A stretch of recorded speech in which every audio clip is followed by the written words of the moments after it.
Welcome to The Lazy Girl Library, the podcast where reading is a pleasure and captivating adventures happen from the comfort of your couch.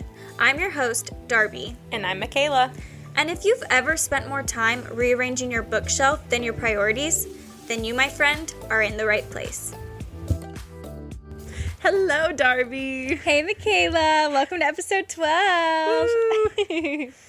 So excited to do our X-Hex book talk. This is a good one, and it was perfect for spooky season. I agree. So it really, put me in like a good mindset. Yeah, put me in the mood. Mm-hmm. But before we get into it, how are you? How are you doing? I'm doing well. Do you want to tell our listeners about our new kind of segment, I guess? Yeah. Intro segment we're going to do right now? So instead of like your high and low of the week, we're going to call it our 5-star, 1-star moment of the week, kind of keeping it within the book theme. I love it. She is so smart, everyone. Oh, stop. What I would do for like a tour of your brain. Like, I feel like it's very organized in there. I feel like there's a lot of people running around, but I feel like it's organized. I feel like I would get lost in my own brain if left to navigate it. Being completely honest, it's like a never-ending labyrinth, but I digress. So what were your 5-star, 1-stars of the week? Okay. My 1-star hasn't happened yet, but it's going to happen tomorrow night when I'm not at the Sabrina Carpenter concert. Oh. I know. She's going to be so close, but so far away. Yeah, but that's okay. We do. We stand Sabrina here. We do. And we've stanned her for a long time. You have. You've been by her. Thanks. Yeah, I was that 19-year-old watching Girl Meets World when, like, I should not have been. Worth it. I've loved her.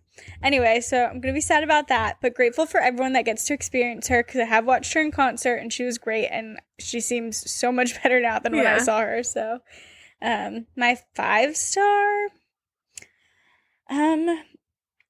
honestly, we got groceries and I feel like I've been eating pretty well, which this feels like a lame 5-star. No, but it takes so much effort to do that. So yeah, and just the fact, like, I turned down Chick-fil-A today because I brought lunch, but I was in the car with someone that was like, hey, I gotta stop by Chick-fil-A, like, for lunch, and she ordered and she was like, do you want anything? I was like, no. And then she actually ordered a second time within the drive-thru because she was like, I forgot something. So I had 2 opportunities to eat out and I didn't. Proud of you.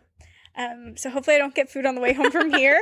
But I think that's been a 5-star. I've just been like intentional about eating and stuff. Not that I'm like trying to eat anything specific, but I just haven't been eating out, which helps save money and stuff, you know? Absolutely. Yeah. Those How are good ones. about you?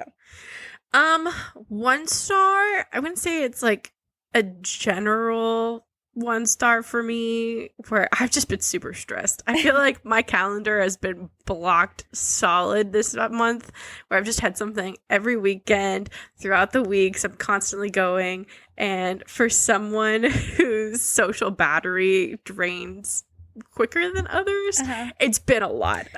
So I'm definitely like needing a recharge weekend. That's kind of been my 1-star for the month. But my 5-star, I did get to check a big thing off my wedding to-do list. We booked the caterer. Yes, we have food. Yes, we have food. It's the one that I wanted. Super excited about it. And it's a big relief. Like, it's done. I don't have to deal with that anymore.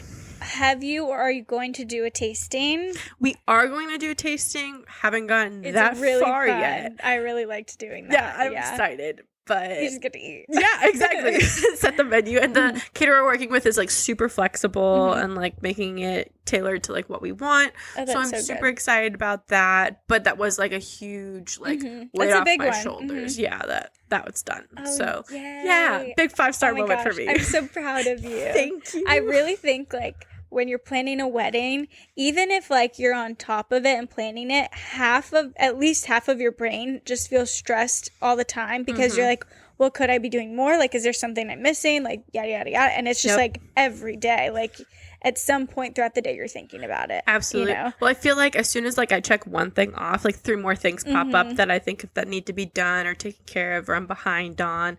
Like, got to send out like save the dates, which has been like a huge ordeal that shouldn't have been. Just trying, like, you think that's so easy to check off, and I have the save the date cards ready, but then it's like collecting all the addresses and making sure you have all of those to actually send them out, because that would make logical sense. But it's something that just for some reason didn't cross my brain. having to get stamps. I don't own stamps, and now having to go buy stamps, that's kind of, but that's another, like, thing you don't think of. Yeah. So. And I don't know about you, but I felt like when I was engaged, it was like the only topic, or like the first topic that someone would ask me about. Not like, how's your day going? But it's like, oh, how's wedding planning? And it's like, I don't want to talk about it. Like, I'm working on it. Yep. It's not even that I mind talking about it, but it like makes me feel like I'm behind because it reminds you of all those things that you still have to do. Exactly. And even though I've like accomplished a lot, I'm like, when somebody asks me about it, I'm like, oh, well, I still have to do this and this and this, and I'm running so behind, and I got to get all this set up. Also, I felt like awkward too with like some people, mainly like coworkers, because I wasn't sure who I was gonna invite, but I was like, I don't know, I just like felt bad sometimes talking about like the wedding, knowing that like someone wasn't gonna get to experience it. I don't know if that's weird, but I was like, it's fine. Like, I don't like, it's going fine. Yeah, I'm not gonna miss much. Like, I don't know. That's how I felt talking to my boss when my boss asked me about it, because I'm like, I'm not inviting my boss, but at the same time, like, it's not an unusual thing to invite your boss. So, and I don't know how much she would like want to be invited. So I try to just like generically talk about it and change the subject real quick. Because it's a weird and like, you know, like they're not thinking about that, but for some reason you're like self-conscious about it. Yeah. So, but I did anyway. big thing checked off the list that did help a little bit with the 1-star situation. But so we're moving along slowly but surely. Good. Little train that could. Yay! Chugga. But I am excited though for this 5-star moment, talking about our book for the month. Yes. So the book that we read this month was The Ex-Hex by Erin Sterling. So we'll kind of just go into the book description, which is: 9 years ago, Vivian Jones nursed her broken heart like any young witch would.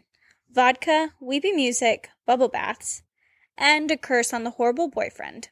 Sure, Vivi knows she shouldn't use her magic this way, but with only an orchid hayride scented candle on hand, she isn't worried it will cause him anything more than a bad hair day or two.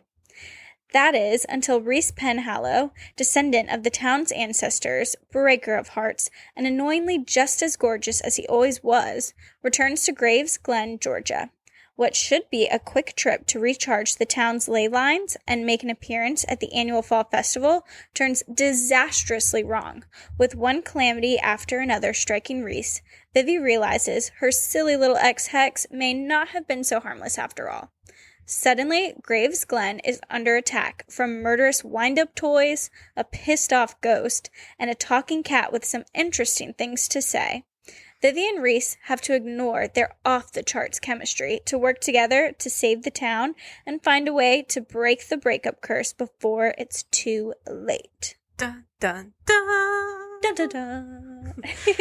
So we're just going to kind of go through our thoughts on the book, answer some book-esque questions about the book, and give our final ratings. You all know the drill if you've been around here for a while. Yes. So starting off, we're going to do a little reading recap. So just to preface, this is a high-level summary, so it's not everything covered, and we really encourage reading the book if you haven't. But if you just want, Spark Notes version, that's what you're going to get. That way you can kind of follow along. Warning. Book spoilers ahead. Please head to the description and show notes to find where to skip to. You have been warned. So our story starts with Vivian, also referred to as Vivi Jones, in Graves Glen, which is a small kind of witchy town in Georgia.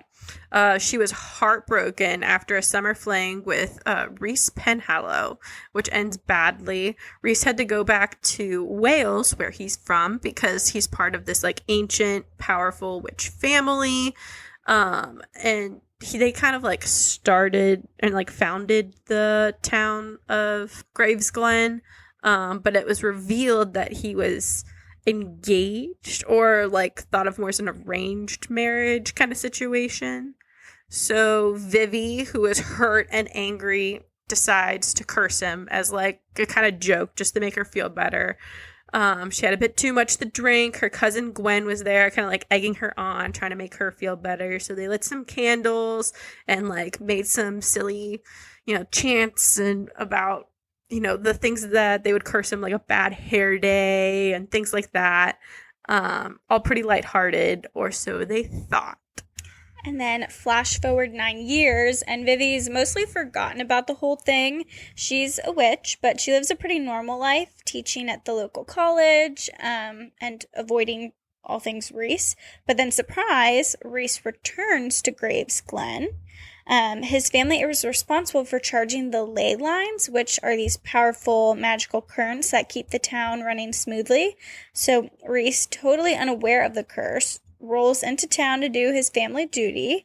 But as soon as he gets there, weird stuff starts happening. So his car, like, spins out of control, he gets dive bombed by bats, and all the town's magic feels really off-kilter to him. He also then randomly bumps into Vivi, and obviously sparks fly, both literally and figuratively. At first, there's, like, tension between them because they never really dealt with their breakup when it happened 9 years ago. But as they spend more time together, they kind of realize something more serious is going on. So the curse that Vivi cast all those years ago ended up being real. And so now it's causing all kinds of, like, magical chaos throughout the town. And they're trying to figure out what the heck is going on. So the town starts getting haunted by inanimate objects like an evil haunted toy and ghosts. And Reese's magic keeps malfunctioning, which puts him and the town at risk. Vivi and Reese are forced to work together to figure out how to break this curse. And of course, this leads to them spending a lot of time together and old feelings resurface. They still have, like, an undeniable chemistry, but they're both wary, especially Vivi, who doesn't want to get hurt again. And as they try to reverse the curse, they learn that it's not just about undoing a simple hex, but there's deeper layers of magic at play. And so they have to deal with the town's ley lines, Reese's family's history, and some ancient magical forces. So along the way, Vivi starts realizing that maybe she never got over Reese, and he in turn starts realizing how much he messed up by leaving Vivi all of those years ago. Stakes get way higher when they discover that if they don't fix the ley lines and the curse on Reese, Graves Glen itself could be destroyed and Reese could die. There's a climactic scene where they confront the curse head on with a mix of, like, magic rituals and family lore. In the end, they manage to save the town and fix the ley lines and lift the curse, all thanks to Vivi and her aunt and her cousin Gwen. And of course, by the end, Vivi and Reese not only save the town, but they also finally get their second chance at love. There's a lot of witty banter, magical mishaps, and some really sweet moments between them as they figure out that maybe they're meant to be after all. So it's a fun, witchy rom-com with some spooky vibes and a lot of heart. The end. Yay! So what were your initial thoughts, Michaela, on the book? I really loved this book. Yeah. It really met, like, all my expectations from, like, what I was expecting going into it, which is always a problem for me. But it wasn't this time. Gave me all of the, like, Halloween Town Hallmarky vibes that I was looking for. It wasn't a groundbreaking novel, no, but I still really enjoyed it for what it was. You took the words right out of my mouth. I literally, like, wrote down Halloween Town meets Hallmark. Yay! It just, like, put me in, like, a good mood. Like, I really felt like I was watching, like, a Halloween movie, but in my mind. Yep. It was, like, good vibes. It made you feel really cozy. It made you feel cozy, and it just made you feel like it was, like, a comfort movie, but, like, a comfort book. Yeah. Like, so I felt really cozy while reading it. It's almost, like, nostalgic vibes, Yes, too. yeah. So, I don't know, like, what is about it. Maybe it's just, like, the Halloween vibes itself. But, yeah, it just kind of gave you that, like, nostalgic feeling that the holidays kind of bring, but Halloween more so than Christmas. Yeah, and it felt very, like, Gilmore Girls dynamic between the family, Vivi's family, not Reese's family. And that's very, like, fall coded as well to me. Very so Stars Hollow. Yeah, I really liked it. Yes, I agree. Did you have a favorite part? So, kind of definitely, like, the dynamic between, like, the aunt, cousin, and Vivi and Gwen, like, I really liked them, again, because I think it reminded me of, like, Gilmore Girls, and just, like, Halloween Town and just like comfort and nostalgia, just like the way they were talking with each other. And then I really liked the setting because, again, like I just can't explain it, but just like the feelings like it gave me was just comfort and fall. And I think she did like a really good job of describing the town and like making you feel like you were in that setting. I completely agree. That was my favorite part of the book was the setting. Because, yes, she really did a great job describing it so you could easily picture it and you really felt like you were transported there while you were reading. And, yeah, it just gave you all those, like, cozy fall vibes. I don't know how to describe it compared to, like, other books, but it really felt immersive and, like, I really could picture it vividly. I think Gilmore Girls is a fantastic comparison. That's another one to add in the mix. Yeah. But, yeah, the setting was chef's kiss. So good. What about least favorite? A little bit more on the story side. I didn't like the offhanded mentions of Vivi's mom or Reese's brothers with the plot point going absolutely nowhere. Yeah. Like, I feel like it kept getting brought up that I thought that they were going to be, like, more into the story than they were. Not that it wasn't a loose end, because I will give the author credit. I don't think she had very many, if any, like, loose threads by the end of the book, in my opinion.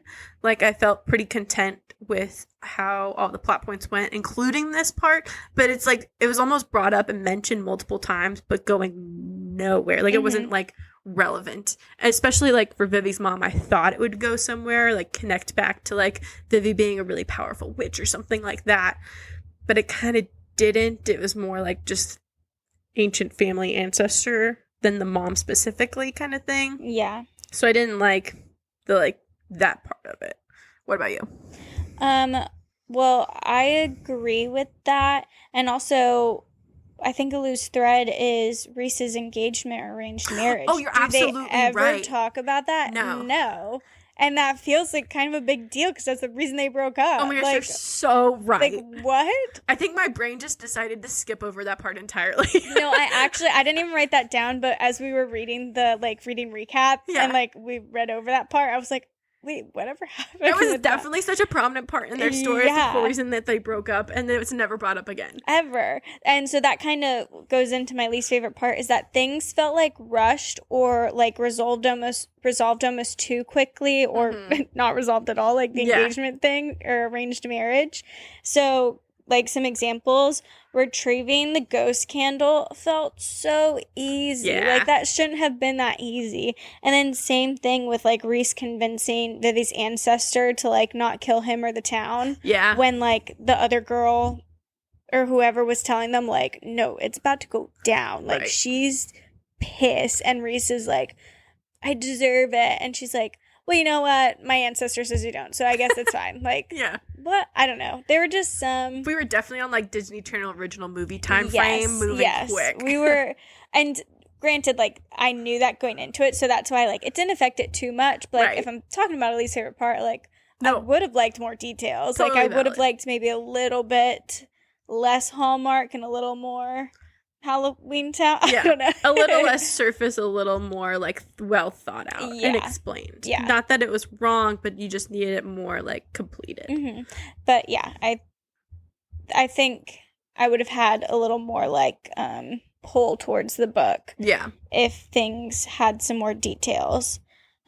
Because, like, I liked reading this book, but I wasn't, like, jumping at every second to read it. Right. And I think maybe because it was kind of surface level. Yeah. Is why. I But get it's that. still great. Yeah. No. Totally valid. Yeah, the engagement thing, why didn't I even think of that? I think You were like, I don't think there's any loose threads. And I was like, wait till I speak. Yeah. No, it's so true. I think my brain was just, like, happy and content with what I knew was, because you know that they're going to end up together in the end before you even start the book. Where it's like my brain just accepted that it's like, no, it's fine. Well, also, I think there is a second book in this series. I don't know if it has to do with these two characters, but, like, maybe it gets brought up there, and, like, maybe that's why some things were a little more, like, maybe elusive. I don't know. Yeah, good point. Speaking of Vivi and Reese, though, and their relationship, how did you feel about them? Did you like their banter? Tension feel authentic? Yeah, I really liked their banter. Their tension did feel authentic to me. And I actually felt like they were a more realistic couple for real life standards. Like, there's a lot of, you know, book couples and relationships that's like, okay, well, this is like, I love reading it, but it's not realistic. And they felt like very real to me. Like, I agree. Like someone could have told me like this was happening with their friends, and I would have been like, yeah. Especially, like, I like the way that they both were thinking about, like, this is gonna end. Like, they literally just live in different places. Like, they've already tried it. It didn't work out. Like, you know, it's gonna end. And so they both had that mindset. But at the same time, like, they're both human. And they both were like, okay, well, like, we obviously have some sexual chemistry. And they were like, I'm gonna explore it. But then you don't, like, think too much about it. Because you're like, oh, I'm just doing it. They're like, they're here right now. And it's like, okay, yeah, that's so real life. Like, I'm not going to think about the future. Like, I'm thinking about right now. But I know, like, this isn't going to work out. Right. You know? But they never were, like, kind of like, oh, this is forever. Like, yeah. But then completely ignoring the factor that it was like a blissful ignorance of, like, I know this is coming, but I'm just enjoying it in the moment. Yes. Which made it more realistic. Yes, I agree. So I did like their relationship a lot. Yes, I would agree too. I definitely believed it. Maybe it's been too long since I've like read a romance like this, but I thought that their banter was like so good. Yeah. And I couldn't help like kicking my feet and like giggling while I was reading this book. It just gave me all of those like kind of vibes while I was reading. Was it like I wasn't like super drawn to Reese as like you know, I mean, I think his name like throws everything off. Absolutely, you know, like, you can't compare. You can't have two Reeses.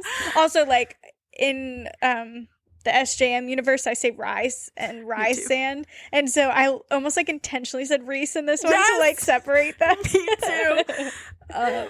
Yes. So I wasn't like completely drawn to him like other like male main characters in other books, but it's not like I didn't like him.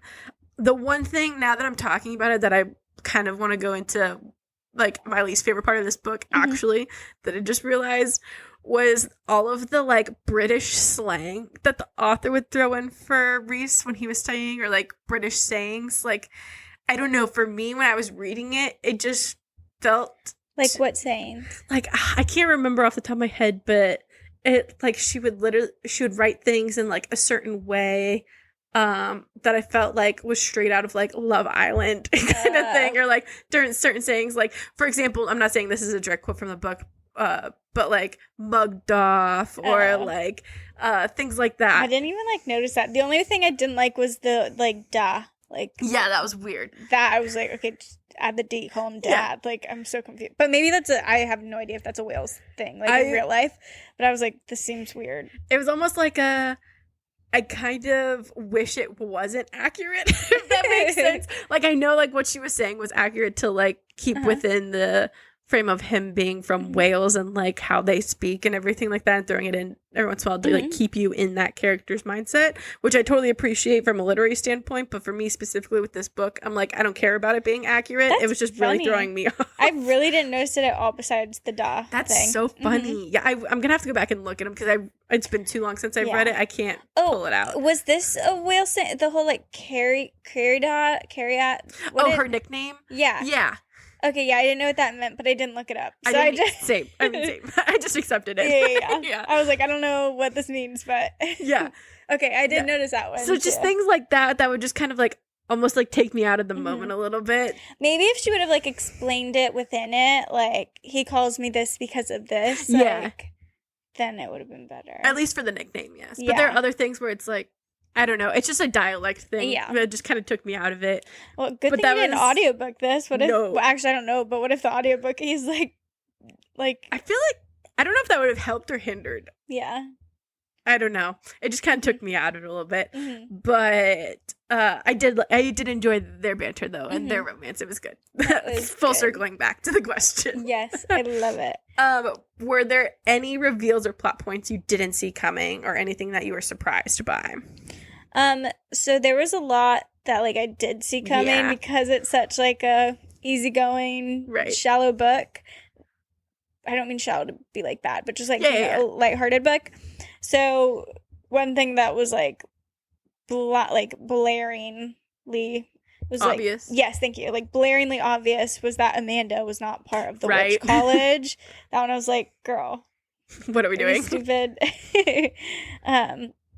I guess one thing that I didn't really expect was for Reese to potentially die. Mm-hmm. And I think I actually would have liked it better if it, instead of him dying, it would have been that he would potentially lose his magic as a whole. Ooh. Because it felt too, like, drastic for it being, like, a surface level Sure. book, that almost the stakes were, like, too high, that it, like, didn't seem like I wasn't actually fearful that he was gonna die, because it was Right. like, obviously, but him losing his magic, like, that would have been different. Or all the Penhallows losing their magic, because then, like, the dad and obviously the dad would be like, we can't, like, Right. we're the people, you know. More invested in it. Yeah. Yeah.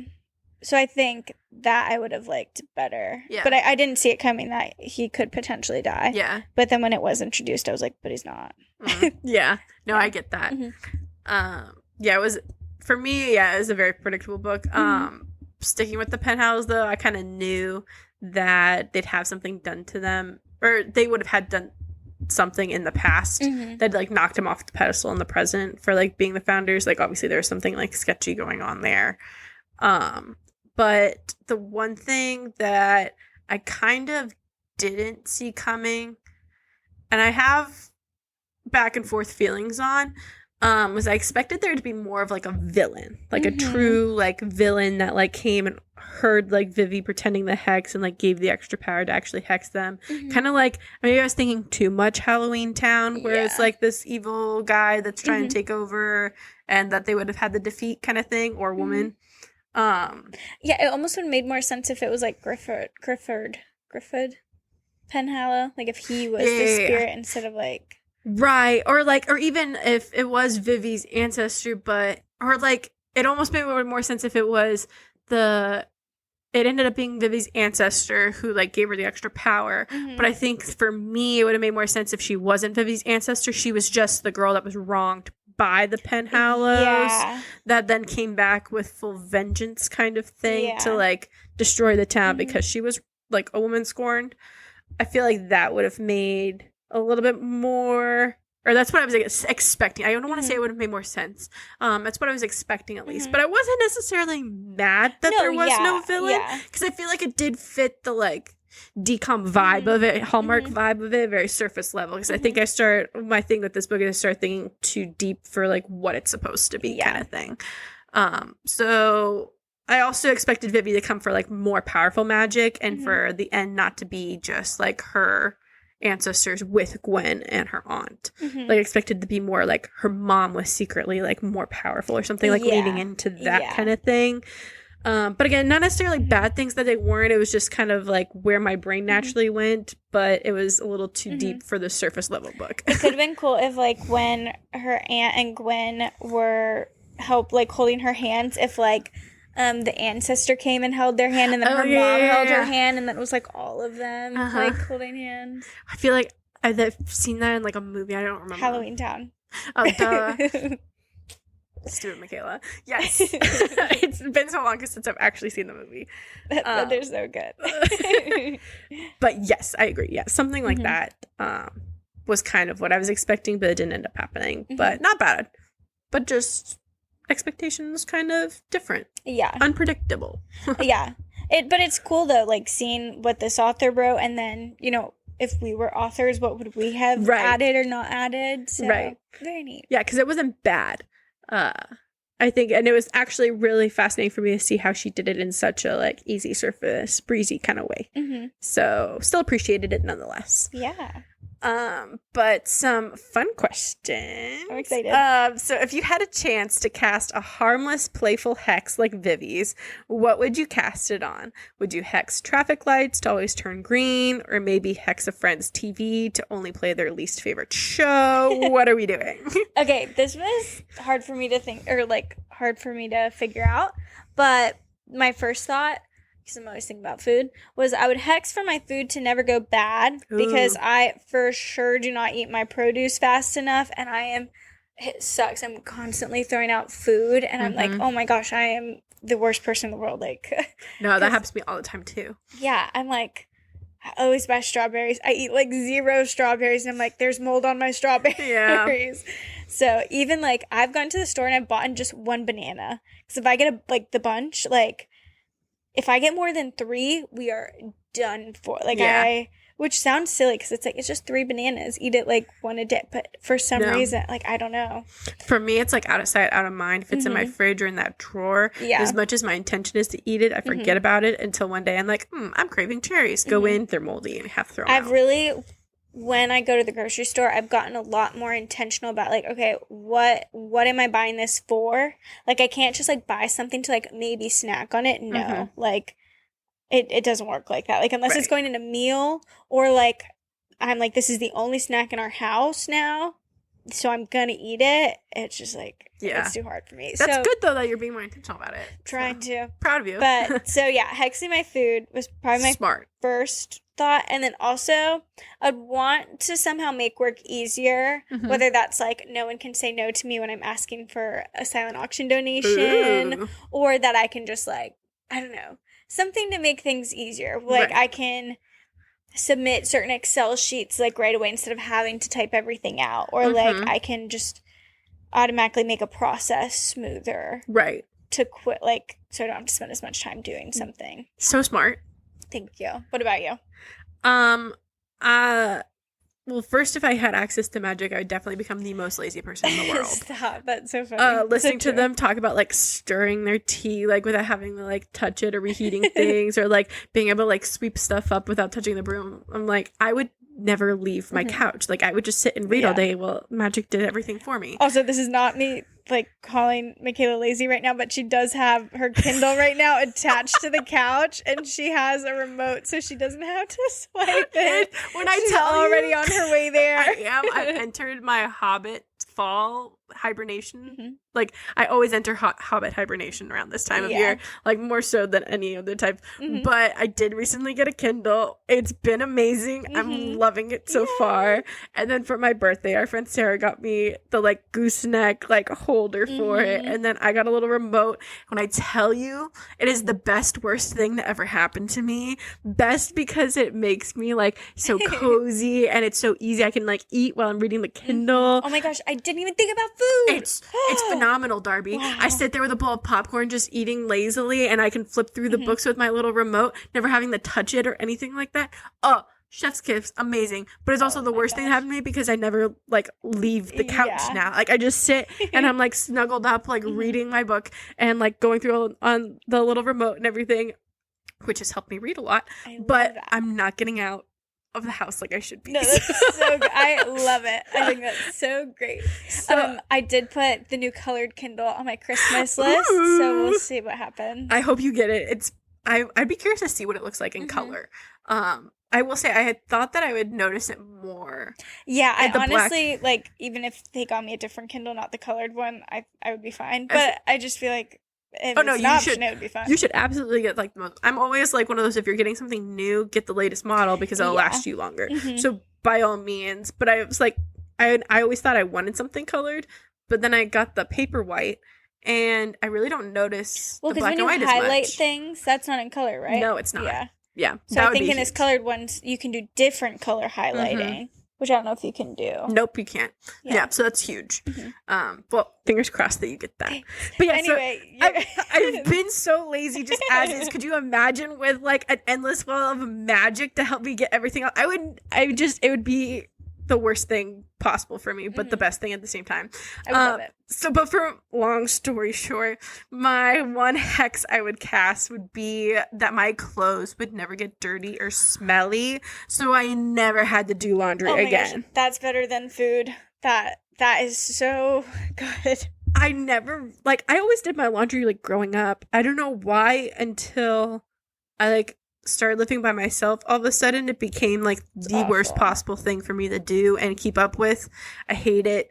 If I could Hate never it. do it again, it would be Why has glorious someone day. not gone on Shark Tank to make a folding putting away machine? I know, Like, right? Like, one of the little, Oh like, I my want a gosh. droid to just do my laundry for me. I'd be That's happy. the only time I want a droid. I'm so scared of technology, AI, and all the Yeah. robots. But if they're doing my laundry, bring them on. Sign me up. Yeah. Yep. Yeah, so that would definitely be my Mhm. one hex, and that would save me so much time. That is so smart. That's so smart. You win. Thanks.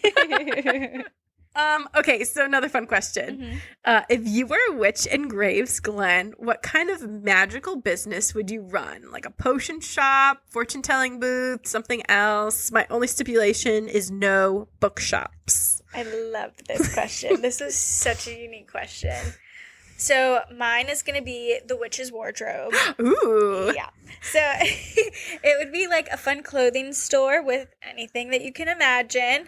What would be really neat is that I would be able to use my magic to simply make my paper ideas physical. So love that. Because like we all have such like grand ideas in our head, and I'm sure every one of us has been like, I can be a fashion designer, and you make a doodle, but you're like, I would have no idea how to even get started with that. So it'd be cool to be able to just like swoop, like here it is, or like I don't know, we could even have like a hair station too, where you could like do hair colors or gems and perfect hair day every time. Oh, I love that. Yeah, but I think it would be really fun to do just like witchy skirt. They did a really good job, I think, in the book of talking about outfits. Especially Gwen's outfits, I could see so vividly. Yes, it felt very like boho, like witch, fall. So I'm just like picturing the story's clothes like in here. Like we're going to have the cute combat boots. We're going to have like flowy like boho skirts. Absolutely. We're going to have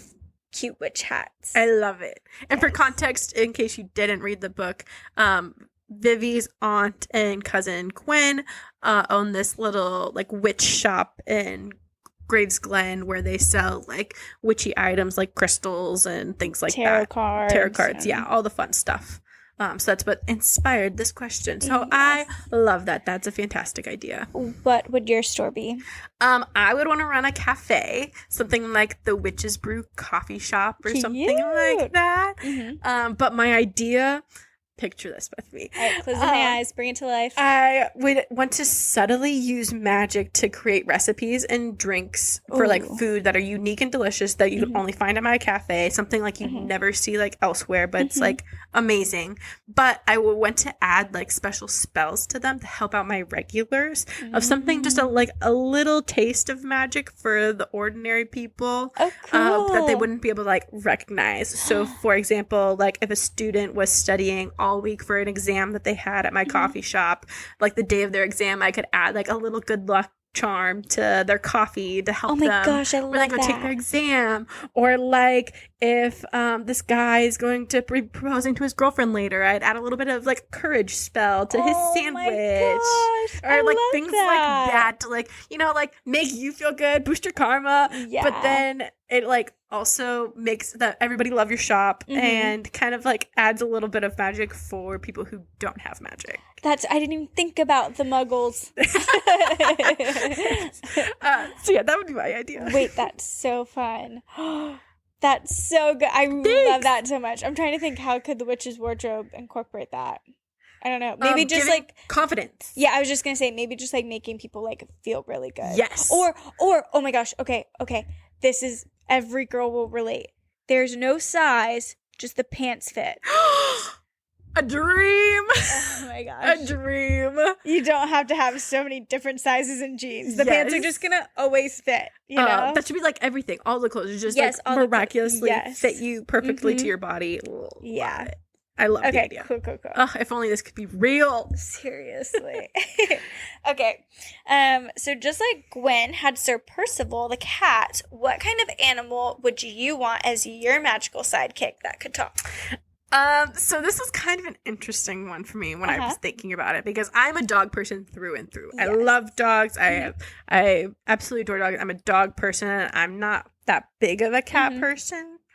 But I think I'd want a cat. Yeah. Just because they're like more sassy and determined. I feel like talking to a cat, if I like wanted them to help me with something, they would be like on a mission to do it. They wouldn't get sidetracked like I feel like a dog would, with being like, oh my gosh, this person. Like I just think of Doug from Up and like, you know, squirrel or I love you, come love me kind of thing. I feel like the cat would be like, no, leave me alone, I'm doing this thing. Yeah. And it wouldn't be like scared too, because I was thinking like, oh, maybe a bunny, but I feel like a bunny would be like scared of like certain things that get off track, whereas a cat's just kind of like there and like shredded stuff kind of thing. Plus, I feel like a cat would be like so silent around like town, and that people are so like sneaky. Yeah, that it'd be so fun to gossip with later, like about what's going on. So, as much as I love my dogs, I think I'd want a cat. Yeah. What about you? I'm kind of on the same page. Like, a black cat just feels very spooky. And I've always, like, loved, like, little black cats. But I've always grown up with someone who is allergic to a cat, whether it be my mom and sister. Now Justin's allergic. So, unfortunately, cats and I are just not destined to be together. So, if I could choose, like, maybe a black cat or, like, a orange cat, I think, are those tabby cats? I think so. I have no cat knowledge, but yeah, I am not a cat expert. like maybe one of those would be really fun. But if I were to try and think a little more outside the box, which isn't even that outside, but my parents have a miniature Maltese, and she's just like this cute little preppy white dog. Yeah. But she's not like a gross white dog, because I know these listeners are thinking she's a ratchet, because everyone always thinks that when I talk about our little white dog. She's a cute little teacup. Her eyes are clean. She doesn't have any of the gunk in there. Anyway, she just feels very much like prissy, but not in like not like a Paris Hilton like purse dog, but just in like a. Have you seen Secret Life of Pets? A long time ago. Okay, I would say kind of like the white dog in that movie. Maybe.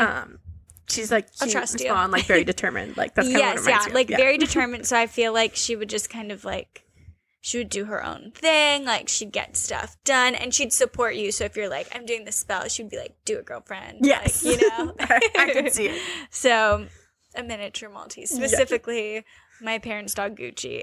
We love Gucci. Yes, we do. I gave so my dog's name is Bogey, and then we have Gucci, and my sister and I were talking about like their Halloween names. So Gucci right now is our Gucci ghost, and Bogey's our Bogey bat. Oh, that's cute. Yeah. I love that. So spooky. Adorbs. So we clearly like the book, but would you read another book by this author? Yeah, I definitely would. I think it's a great book after reading like a heavy book. Yeah. Palate cleanser. Yes. A really good palate cleanser. Because it's just super light, but still a good time. Like I felt like I really enjoyed the world and the setting. And I didn't have to think too much. I think the next one I might audiobook because it's so light. It feels like I wouldn't have to pay too much attention to it. Right. So I think it would be a good audiobook if I did another one. What about you? Yeah, I would. I liked the writing of it. Again, very similar to the palate cleansing kind of book for sure. I don't know how much I'd read another book in this series. I guess it'd depend on like what it's about, because I feel like this one was just kind of like perfect for me. I'm not necessarily looking for more from it. But like they said, I think it would just depend on like what it's about. Yeah. Like if it was about his brothers, I wouldn't want to read it. But if it was about like Gwen, maybe I'd read it. Right. Same. But for the author, if she has other books, then like, yes, absolutely. I think it'd be perfect. And I really enjoyed the writing. So I would. That's good. All right. What is your final thoughts and star rating? So maybe I was too generous with this, but I did give it a 5-star rating. I was surprised when I saw that. I was like, 5 stars? Goodness. Okay, well, hear me out. So I like to rate my books based on like the genre in which I'm reading them in. So like obviously I have like my set type of what each star means to me, but it's all relative to like the book that I'm reading. So for like a rom-com book, this was like a 5-star rom-com book for me, if that makes sense. But like my 5-star rom-com is very different expectations and like than like my fantasy books or like even a historical fiction. Exactly. Like they're not the same criteria that I'm looking for depending on all these things. So for a rom-com book, this is a 5-star read for me. It met all my expectations. I wasn't left feeling annoyed. It covered like 95% of the plot points it brought to light. And it made sense, and it left me feeling like really giddy and just like happy after the fact. So overall, great for spooky season, 5-star for me. What about you? So mine was like a 3.5 stars, which is a good rating for me. I'm pretty like my 5 stars are like untouchable. No, like that's totally fair. Perfect. My 4 stars are really great books. 3 stars, good books. Like, so I gave it 3.5 stars. I really liked it, and I loved the setting and the feeling I got like while I was reading it, and feeling like just being in Florida, like, I crave fall so I know, bad. me Like, too. oh my gosh. So I think just, like, pretending that I was in fall just really felt good. So I literally have fake fall leaves all over my Yeah. apartment because I could miss you the just send me change. the Amazon link? I will. I miss the changes these. I totally get you. Yeah. Yes. But again, kind of like I said, things weren't necessarily like super thought through. We had a couple loose ends. Yep. So yeah, it was good, not great. Yeah, totally fair. For me. Well, that was spooky season. I think that was a perfect book for spooky season. I think so too. It really set the mood, and I think that was just like overall, like we haven't done like a little romance like that in a while. Themed one. Too. Yeah. Mhm. So I think that was a good one. It was a good Mhm. book too. I'm happy that like we didn't get like a worst best man. But moving on to our next book club book, it's Tomorrow and Tomorrow and Tomorrow by Gabrielle Zevin. Do you want to read us our book description? Of course. Okay, so our book description for this book is: in this exhilarating novel, two friends, often in love but never lovers, come together as creative partners in the world of video game design, where success brings them fame, joy, tragedy, duplicity, and, ultimately, a kind of immortality. On a bitter cold day in the December of his junior year at Harvard, Sam Masser exits a subway car and sees, amid the hordes of people waiting on the platform, Sadie Green. He calls her name. For a moment, she pretends she hasn't heard him, but then she turns and a game begins, a legendary collaboration that will launch them to stardom. These friends, intimate since childhood, borrow money, beg favors, and before even graduating college, they have created their first blockbuster Ichigo. Overnight, the world is theirs. Not even 25 years old, Sam and Sadie are brilliant, successful, and rich. But these qualities won't protect them from their own creative ambitions or the betrayals of their hearts. Spanning 30 years, from Cambridge, Massachusetts to Venice Beach, California, and lands in between and far beyond, Gabrielle Zevin's Tomorrow and Tomorrow and Tomorrow is a dazzling and intricately imagined novel that examines the multifarious nature of identity, disability, failure, the redemptive possibilities in play, and above all, our need to connect, to be loved and to love. Yes, it is a love story, but it is not one you have read before. I'm really excited about this. All of my friends on Goodreads have rated it so high that I've read it. I've heard nothing but good things, both on Goodreads, on TikTok, a podcast that I listen to for pop culture things, rated super highly. So we're kind of coming to it late to the game, but better late than never. I think it'll be a really interesting read. And we're kind of jumping back into the sci-fi of it all. Yeah. So I'm so intrigued by it. I don't have any expectations going into it. I'm just I don't really know. Me too, because it's something I don't think, at least for me, I don't know about you, that I've never read before. Yeah. It's the only thing that it's reminding me of, and I could be totally off here because I haven't read it, but just from the back of the book, I'm thinking of Free Guy or whatever. That's the only thing I'm thinking of. Great movie. But I think it'll be good, and hopefully a lot of you may have already read it, so it'll be cool to be able to hear your thoughts. Yeah. Yeah. So it'll be a good one. Excited to get into that. So that will be our November book, and it will be our last book for 2024. That's right. We figured the end of the year is kind of crazy, at least for us. So guess what? We're not giving you a book talk. We will have a December episode, yeah. but it just won't be a December book club book talk. We'll start back up after Tomorrow and Tomorrow in 2025 with a brand new book. Yes. So stick with us for our last one of the year, which sounds crazy. Last one of the year. It came so fast. I know. But speaking of books and keeping on that trend, what are your borrows and returns? Okay, so I've definitely slowed down because I was on a bullet train, reading. So my returns, obviously the X-Hex, and then Fate of the Sun King by Nisha Tully. I've been reading the series kind of for a while now. This one was like a 3 stars. I was so, like, not even disappointed. It was so weird. It was a good book, but it wasn't great. Like, Unsatisfied. Yeah. But, like, I was partially satisfied. I don't know. It just Is it a completed series? So I think the final book comes out in November. Okay. And I'm, like, too far in. So I'm probably going to finish it. Maybe. I don't know. It's just, like, I wish it was better. Like, the editing. Good concept. Yeah, it's a really great concept, and the story's like, I like the characters, but it's almost like I just wish, like, certain storylines in this one should have happened in the second book, and like we didn't get any POVs of, like, these 2 characters in the second book that were, like, main characters in the third, but, like, we should have gotten some story like in the second. Like, I don't know, it just feels kind of, like, off. Like, it's like something's missing. So a little disappointed, but it's okay. I'm glad I'm done with it. Yeah. And then for Barrows, I am not reading anything right now. Crazy. Wild. Besides the one self-help book that's like, we're not going to finish by the end of the year, but whatever. But I think I might start the second book in the Carvel series. Ooh. So Legendary by Stephanie Garber. I really liked the first one, so I might jump into that.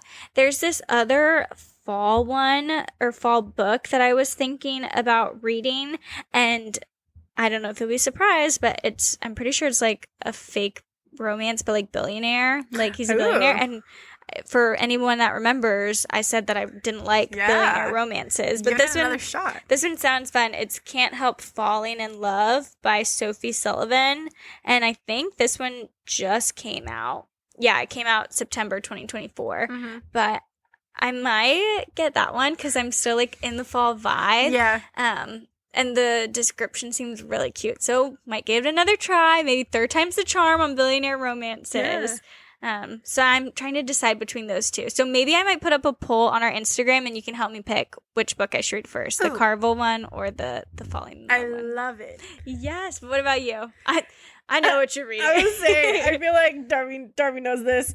So I have been on a Harry Potter binge. Grinding. I have been grinding through it. I feel like where you slowed down, I picked up all of a sudden. I'm so happy for you. Thank you. It's been really nice. I haven't read this, like, ferociously since I read Throne of Glass, so it's kind of nice. I wasn't expecting to love it as much as I am. So shout out Sarah for forcing me to read this.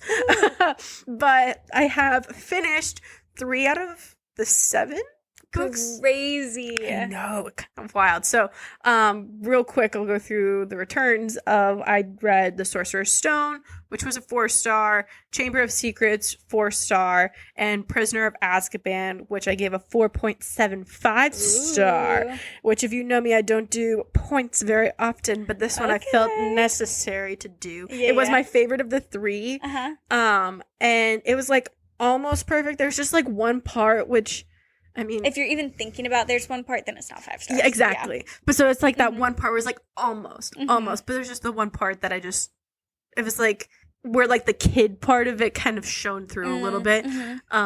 Where, spoiler, but at the same time, this book has been out forever and the movies have been out forever, so not really spoiler.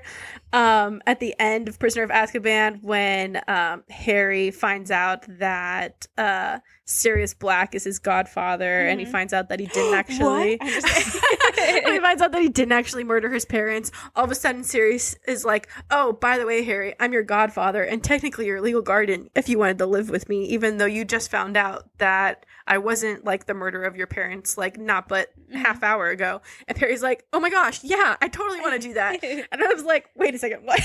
Like, that came too quick. I don't know, that kind of feels like you're a wizard, Harry, and he's like, okay, going to school now. Yeah, and it kind of, but I feel like for, like, the severity of it, it was like wait a second, what? It just it took me a little back a little. That's funny. So that's my only, like, quip about, like, why it couldn't have been a 5-star book for me. The way you're loving it, I'm like, maybe I should start it. I highly recommend. I was honestly shocked because I know a lot of people read it in, like, 5th grade, like elementary school. So my expectations were low for it to start off. Not that it wouldn't be good, but just more like kiddie. And it's not to say that it's high level, but it doesn't read like an elementary school book by any means, and at least in my opinion. I'm really enjoying, like, the writing, the world building. It's very immersive. The story flows really well. Obviously, I I watched the movies, but the only one I truly remember a lot of was the first book, which seemed to follow the movies pretty well from what I can remember.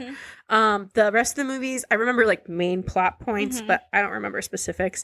So it's really immersive, and it's allowed me, because I know what's coming and like the outcome of it all, to really like shut my brain off and just enjoy, because I'm not making predictions like I normally do. Maybe I'll audiobook these too. Yes, highly recommend.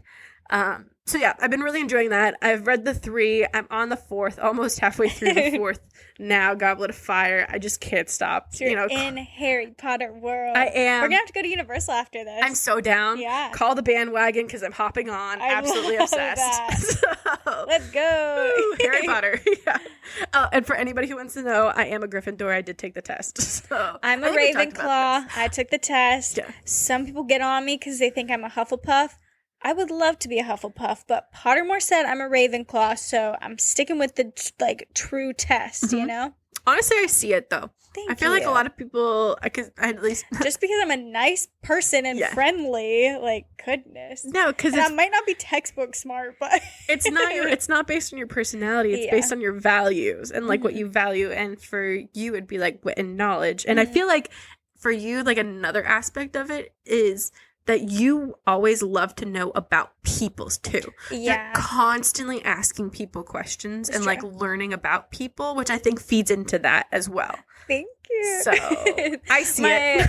My friend Eddie, we talked about this one time, and he was like, your social intellect. And like, he was really building me up because I was like having a personality crisis on my Pottermore results. And so I was like, I just don't think it fits me. And he was telling me like, well, yeah, because in social settings. No, it totally does. I was like, you're right, Eddie.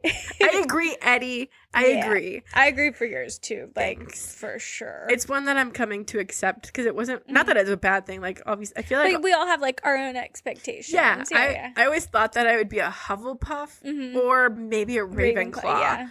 So when I got like Gryffindor, that was nowhere on my radar. I was like, oh, okay. But I think I told you this before. You are so like courageous with like your values and like with your friends and like sticking up for your friends and stuff. So thank you.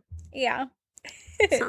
Well, let us know your Hogwarts houses. I would love to know. I am now getting deep in the lore of it all. I am going to be looking forward to discussing this. Yes, you should. I would love to discuss with anybody who's read them all, because I have thoughts, what's new for me. But yeah, check this out. People are like, I read this 17 years ago.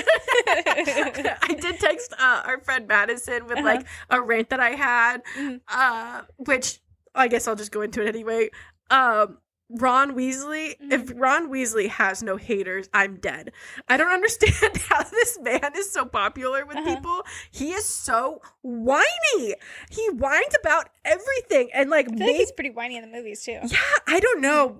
Like, I kind of remember it from the movies, but like reading in the book, I'm like, this man does nothing but complain about everything. Yeah. And I'm like, what is wrong with you? Like, I'm just not a fan. Not a fan. There's a lot I can go into, but I won't.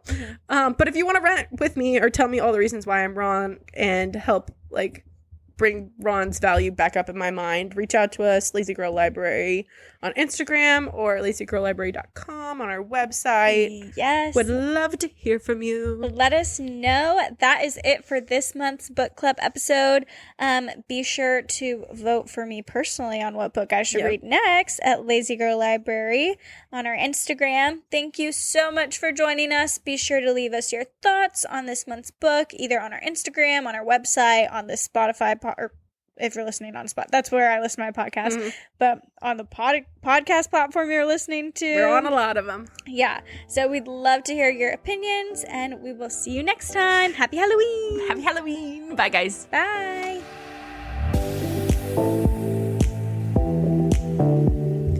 Well, dear listeners, we find ourselves at the end of another episode. And remember, the Lazy Girl Library is not just a podcast, it's a community.